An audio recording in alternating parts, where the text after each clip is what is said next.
Amanita phalloides. Amanite phalloïde.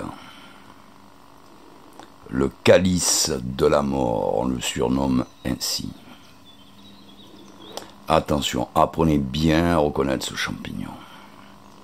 Vos vies en dépendent. On le rencontre sous feuillus ou sous conifères, plus particulièrement les pins. Au début de sa vie, avant éclosion, elle a une forme d'œuf, le champignon étant enveloppé dans sa gangue de voile, dont la volve est la base. Le chapeau mesure de 5 à 15 cm. Il est vert jaunâtre, vert olive. Les tons verdâtres peuvent être parfois très très clairs. On note aussi l'existence d'une forme blanche, la variété Alba. À maturité, le chapeau finit bien étalé, avec une marge fine et non striée comme chez d'autres espèces d'amanites. Les lames sont blanches, libres. La sporée est également blanche.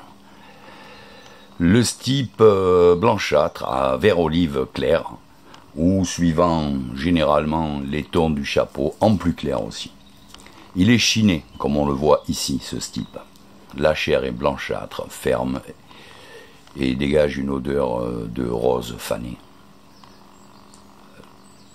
L'anneau est dit en jupe, il est descendant sur la longueur, plus ou moins. Voilà. Il est assez léger.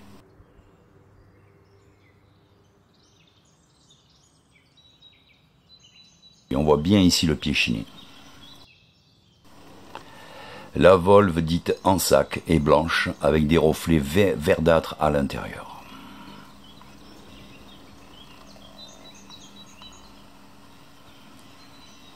La dose, il faut savoir la dose létale pour l'amanite phalloïde est d'environ 30 grammes crus. Donc 30 grammes et c'est bon, hein, on y passe.